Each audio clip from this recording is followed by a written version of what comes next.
जय गुरु जी, शुक्राना गुरु जी। ओम नमः शिवाय, शिव जी सदा सहाय। ओम नमः शिवाय, गुरु जी सदा सहाय। ये मेरा 5वां सत्संग है। पहले मैं शेयर कर चुकी हूँ काफ़ी सारे अपने सत्संग, जिसमें कि मैंने शेयर किया था मेरे अटके हुए पैसे 14 लाख 15 लाख किसी ने दिए वापस, और फिर गुरु जी की ब्लेसिंग से ही मिले। और मेरे बच्चे कितनी बार बीमारियों से ठीक हुए। मेरे पापा गिर गए थे, उनके ऑपरेशन ठीक ठाक हुआ, सब बढ़िया हो गया। कितनी आफतों से मैं निकली।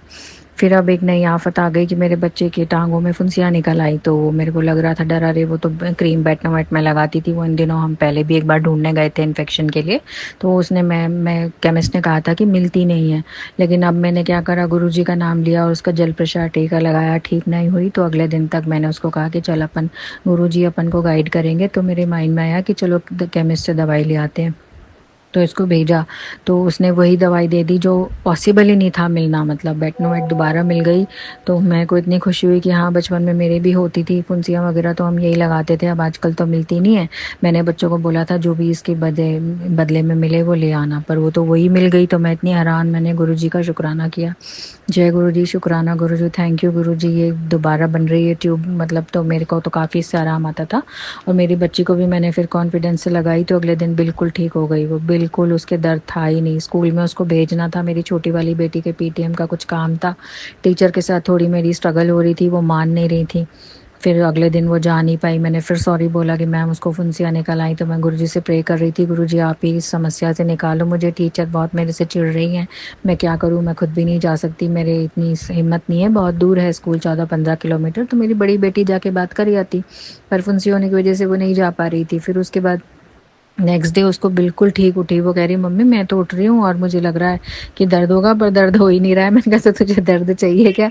गुरुजी ने कह दिया ठीक हो गई, क्रीम लग गई, तो गुरुजी का जल प्रसाद भी लग गया तो ठीक हो गई। तो अब क्यों डर रही है? फिर वो आराम से उसने सब कुछ किया। अगले दिन रिलैक्स होके वो भी स्कूल जाके मैडम से बात की। तो मैडम ने कहा कि अरे तुम आई हो, भाई तुम्हें तो हम जानते हैं, तुम्हारी बहन है, चलो तुम्हारा काम तो हो गया, कोई बात नहीं। तो मैं बहुत टेंशन में, उसने आके बताया कि मैम ने मुझे पहचान लिया क्योंकि मैं पहले उनकी स्टूडेंट थी। तो वो तो आराम से बोली कि अरे पहले पता होता तो हम इतना कहते ही नहीं। तो फिर इतना रिलैक्स हो गए हम लोग कि मैं चाह रही थी टीचर से ना रिलेशन बिगड़े भी नहीं, क्योंकि मेरे ज़्यादातर ऐसा होता है रिलेशंस बिगड़ जाते हैं। मैं हर किसी से बना के अब गुरुजी के आदेश में चल रही हूँ, साईं बाबा के अंडर में चल रही हूँ। तो चाहती हूँ कि सबसे अच्छा बोलूँ, सबसे किसी से कोई मेरा वो ना हो। लेकिन फिर भी हो जाता है तो मुझे बहुत दुख होता है कि गुरुजी मैं चाहती हूँ संबंध सुधर जाएं। तो इतना अच्छा हो गया, टीचर तो बिल्कुल ही चेंज हो गई, एकदम कोऑपरेट कर रही हैं। तो मैं हैरान हो गई। मैंने कहा चलो थैंक यू गुरुजी, शुक्राना गुरुजी। तो फिर उसके बाद गुरुजी के जो सत्संग आते हैं ना, स्पेशली मैं इस पे शेयर करना चाह रही थी कि वो हमारे लिए ही होते हैं। जैसे मेरे को भी आते थे तो मुझे डर लगने लगा था कि मैं ये डरावने नहीं सुनूंगी, इतनी इतनी भयानक तकलीफ लोगों की, मतलब सहन नहीं होता कई बार तो, कि तेरा किचन में कुछ है और तेरे पूजा घर जल जाएगा। मैंने इग्नोर किया। लेकिन जैसे ही मुझे अभी 2-3 दिन पहले हुआ मेरे साथ, मैं भगवान की दीपक बत्ती करी, मैंने धूप जलाई, मैं जला करके दूसरे कमरे में आकर बैठ गई। तो पता चला धूप नीचे प्लास्टिक की पन्नी पे गिरी और जलने लग गई, और उसमें से धुआं ही धुआं हो गया। तो मुझे लगा अरे आज तो धूप जलाई मैंने, कितना अच्छा धुआं हो गया है। अरे बड़ा अच्छा धुआं हो रहा है, अच्छा लग रहा है। क्योंकि मैं घर में थोड़ा सा हवन वगैरह गूगल डाल के सब करती रहती हूँ कभी कभी जब मेरा मन उचाट होता है। तो मुझे अच्छा लग रहा था। मैंने कहा लेकिन ये तो बंद ही नहीं हो रहा है, तो बहुत धुआं हो गया, क्या बात है।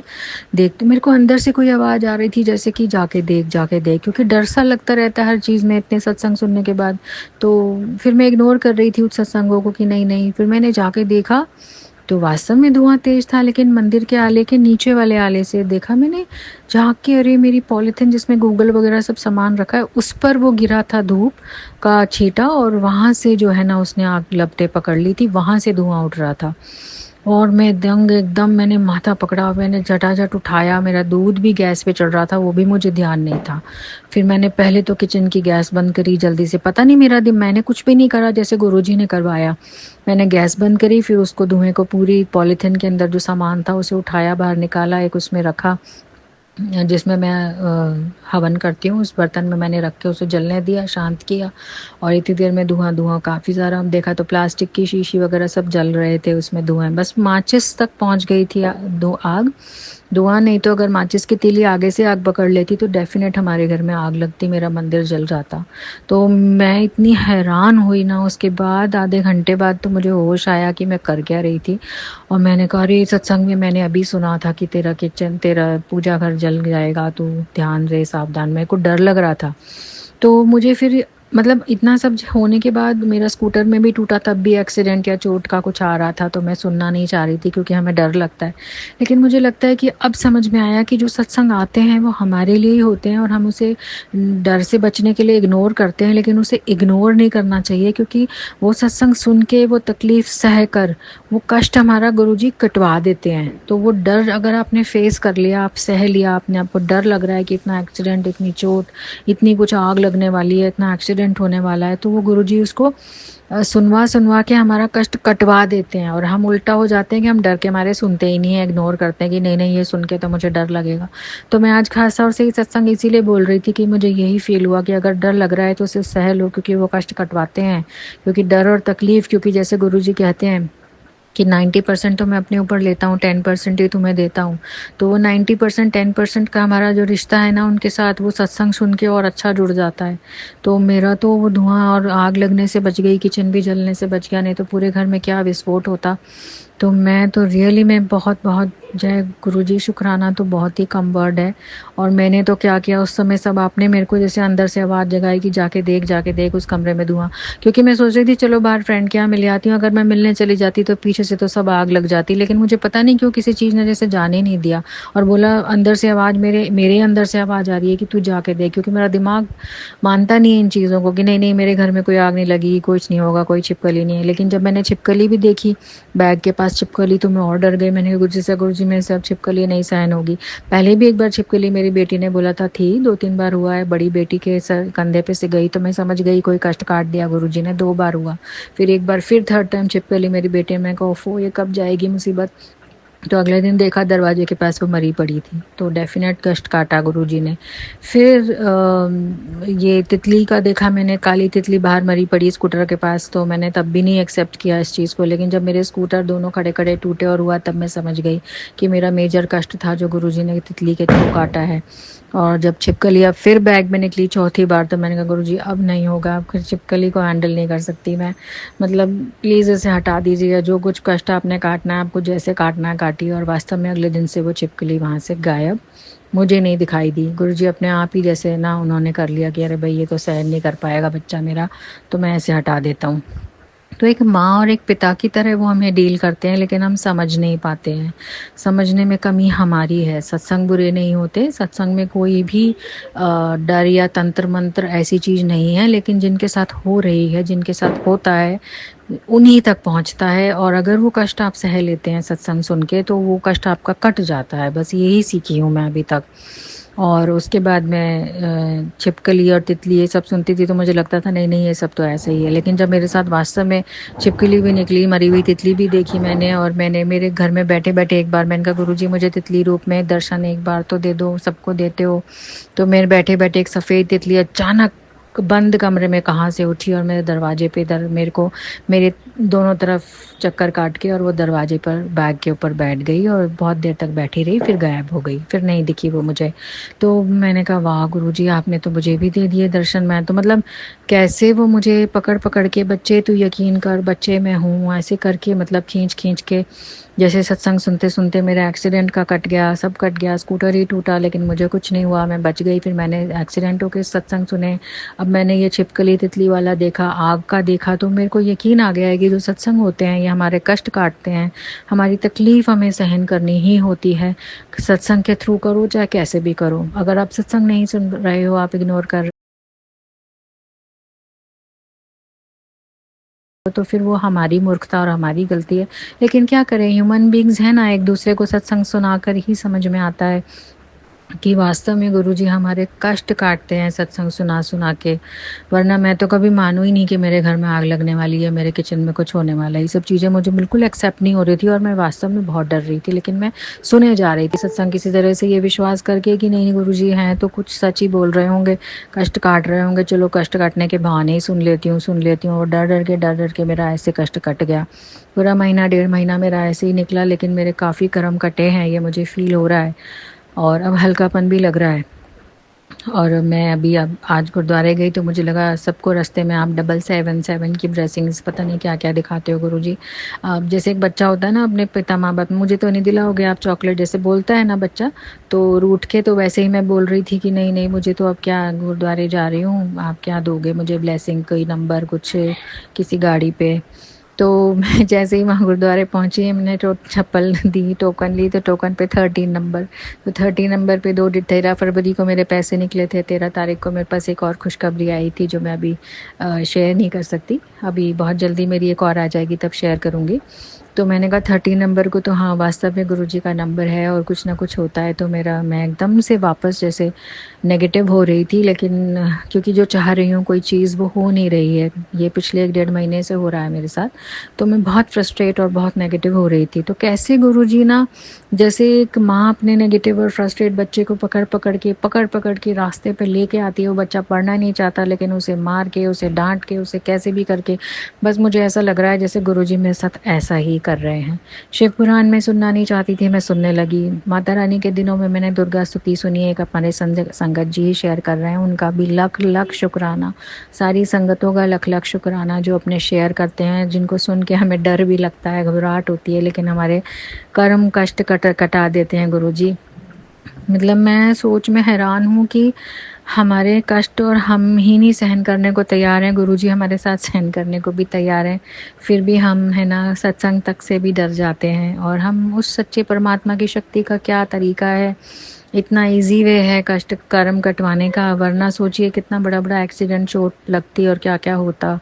मेरे को कैसे दवाई बच्चे की वही मिल गई जो मैं चाह रही थी, टीचर मान गई। फिर मेरे हस्बैंड की तरफ से अभी डिवोर्स के बाद से मेरा भी कुछ पैसे उन्होंने रोके हुए थे, तो 3 दिन पहले बड़े प्यार से मेरे फादर इन लॉ ने वो भी भिजवा दिए, तो फीस भी भिजवाई और खुद ही चिंता करी बहुत ज़्यादा फीस की, जबकि वो बीमार हो रहे हैं मेरे हस्बैंड। तो मैं चाह रही थी गुरुजी उनको भी ठीक कर दीजिए, हमारा सारा जो भी झगड़ा है वो सॉल्व हो जाए, हम इसको अब बढ़ाना नहीं चाहती मैं आगे, लेकिन ठीक है अपने टाइम से ठीक होगा। मैं इम्पेशेंट हो रही थी क्योंकि वो भी अभी किसी सिचुएशन में फंसे हुए हैं, मैं चाह रही थी वो भी निकल जाए, लेकिन हो नहीं रहा था सब चीज़ें, तो मुझे गुस्सा आ रहा था, इम्पेशेंट हो रही थी मैं।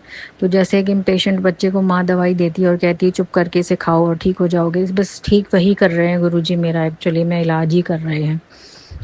जैसे एक अपने ढीठ बच्चे का इलाज माँ बाप करते ही है ना, क्योंकि उन्हें करना ही होता है, अपने बच्चे को वो परेशान होते हुए नहीं देख सकते, तो वही चीज़ मेरे साथ भी हो रही है। लेकिन ये मुझे अब समझ में आ रहा है, जब इतनी सारी चीज़ें, तितली, आग लगना, सब कुछ हुआ मेरे साथ, तब मुझे समझ में आया कि हाँ बेटा सही ट्रैक पे तो गुरुजी ला रहे हैं, अपने बस की नहीं है ट्रैक पे चलना।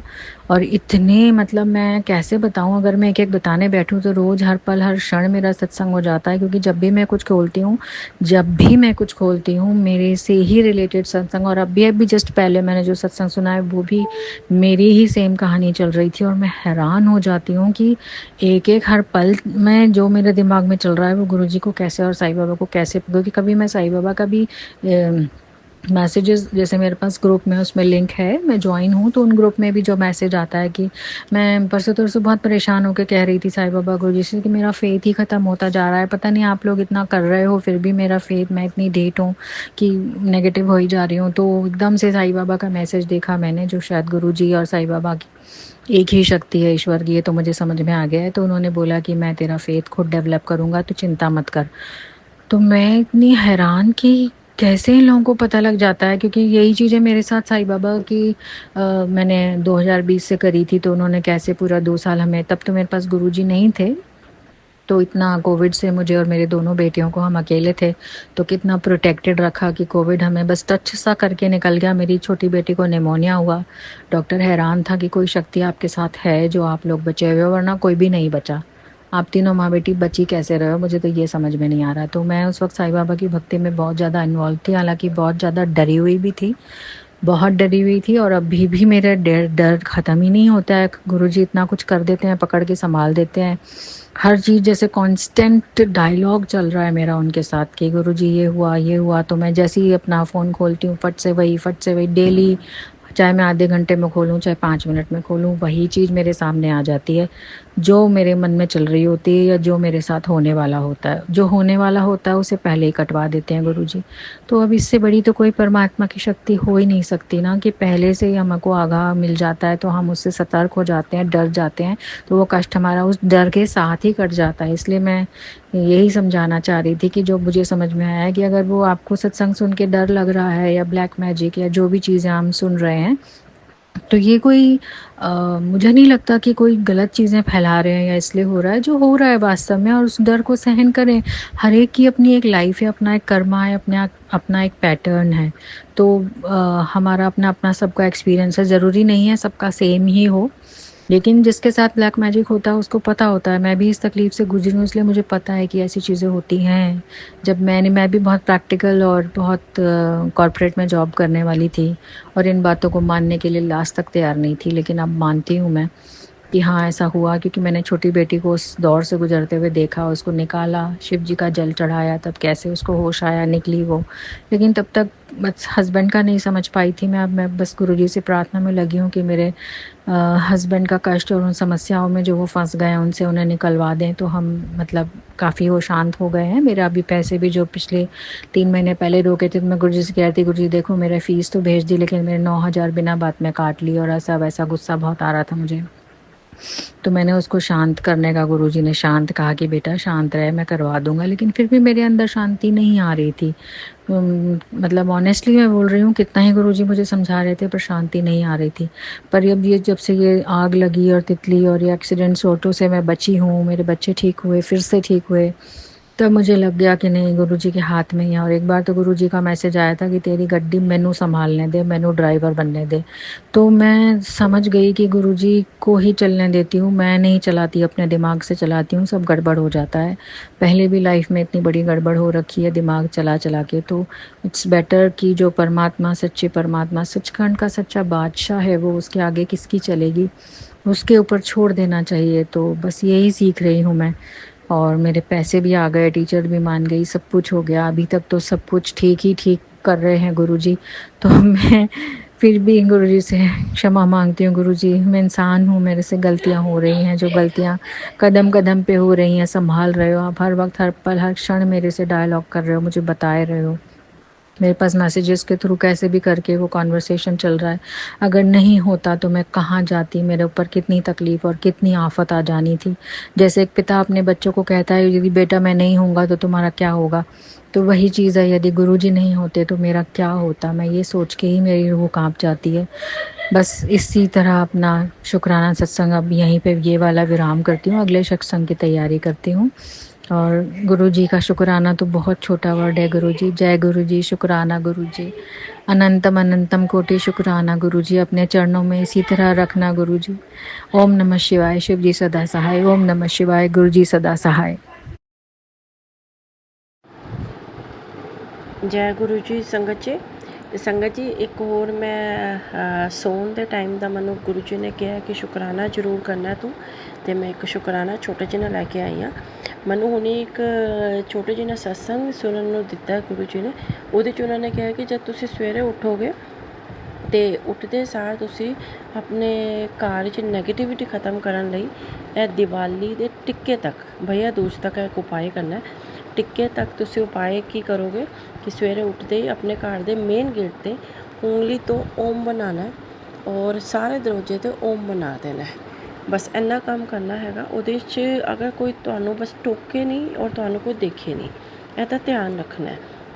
और दूसरा, ओम नमः शिवाय शिव जी सदा सहाय, ओम नमः शिवाय गुरु जी सदा सहाय, ऐदा जाप करके पानी नू मंत्रित करके वो पूरे घर छिड़काव करने। और जे अगर कोई तुहानू टोक देंदा, तुहाडे घर कोई ये जो बंदा है जो तुहानू टोकदा है, तो पहले वो मंत्रित किया होया अपने ते छिट्टा पानियां, उस तो बाद फिर घर च तुसीं पा सकते हो। तो 2 उपाय मैनू गुरु जी ने कहा। तो मैं हुणी सत्संग सुनती पई सी, शेयर करने का टाइम तो इत्थे उत्थे हो गया, तो मैं क्या तुहाडे नाल शेयर करदा। बस इन्नी चीज़ सीगी। और मैं हुण अपना विराम देंदी आ गुरु मंत्र दे नाल। ओम नमः शिवाय, शिव जी सदा सहाय। ओम नमः शिवाय, गुरु जी सदा सहाय। जय संगत जी।